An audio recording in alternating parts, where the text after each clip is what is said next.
से जो भी रिसेंटली प्रोटेस्ट भी हुआ जिसको ईरान के अंदर हम सब देश ने कवर भी किया, उसमें जो कुर्द तंज़ीम के पास भी जो निकला असला वगैरह, तो उस हवाले से क्या आपके पास कुछ मालूमात है? ज़ीशान भाई, इसके अंदर एक तो कुर्दों का फैक्टर था और आप ये देखिए कि जब अफ़गानिस्तान के अंदर तालिबान रजीम आती है, ये जितने भी मुसल्लह जत्थे तंज़ीमें हैं, कल-अदम बीएलए है, कल-अदम टीटीपी है, हाफ़िज़ गुल बहादुर ग्रुप है और जैश-ए-मोहम्मद ग्रुप है और इसी तरह ईरान साइड के ऊपर देखें तो जैश-उल-अदल ग्रुप जो है, ये ईरान के अंदर कार्रवाइयाँ करता रहता है। अब इनके आपस में जब आप इनका डीएनए पढ़ते हैं ना कि ये किस बुनियाद के ऊपर ये तंज़ीमें बनी हैं, इनके आपस में मैच भी नहीं करते। लेकिन मैच ना करने के बावजूद भी इन्होंने तालिबान रजीम के आ जाने के बाद आपस में इत्तेहाद कर लिया। तो कोई तो ऐसा था जो इनको आपस में इनकी दोस्तियाँ करवा रहा था, ना कोई नज़रियाती तौर के ऊपर इत्तेफ़ाक था, ना दोनों की आपस में लगा लगा करती थी। लेकिन अब ये देखिए कि कल-अदम टीटीपी का और बीएलए का आपस में इत्तेहाद करवाया गया। कल-अदम बीएलए का ईरान के अंदर बैठी हुई तंज़ीम जो जैश-उल-अदल है, उनका आपस में इत्तेहाद करवाया गया। हाफ़िज़ गुल बहादुर का बीएलए के साथ इत्तेहाद करवाया गया। ये क्यों करवाया गया? आपने इस पूरे खित्ते को डिस्टेबलाइज़ करना है।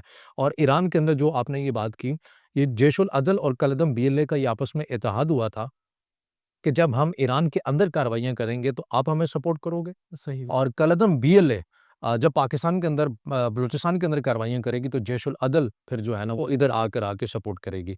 अब ईरान के अंदर जो एहतजाज जारी थे, अब ये पूरी रोज़े रोशन की तरह आया हो गया कि ये एक आलमी ताकतों का एक खेल था, जो चाहते थे कि ईरान के अंदर एहतजाज बड़े पैमाने के ऊपर इसको फैलाकर जो अपने अज़ाइम हैं वो हासिल कर लिए जाएँ और इस हद तक कशीदगी और खाना जंगी वाला माहौल हो जाए कि कोई भी बड़ी जो क़ुव्वत है, बड़ी आसानी के साथ आए और ईरान के ऊपर चढ़ाई कर दे और मैंने मामला जो है वो यानी मुल्क जो है वो तक़सीम होकर रह जाए।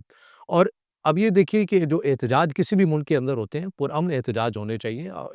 अमेरिका के अंदर भी उनकी रियासत के अंदर एहतजाज हुए, एक पुलिस एहलकार को मार दिया गया, हम उसकी भी मज़म्मत करते हैं। एहतजाज तो पुरअमन लोग करते हैं ना, लेकिन ये कैसा एहतजाज था ईरान के अंदर कि इतनी बड़ी तादाद के अंदर जो असलहा अफ़गानिस्तान के अंदर अमेरिका का रह गया, वो ईरान में चला गया, उन लोगों के पास चला गया, इसी तंज़ीम के पास भी चला गया और कुछ कुर्दों के पास भी चला गया और वही अमरीकी असलहे से वो वहाँ की ईरान की जो सिक्योरिटी फ़ोर्सेस हैं या पुलिस है, उन्हें निशाना बना रहे हैं।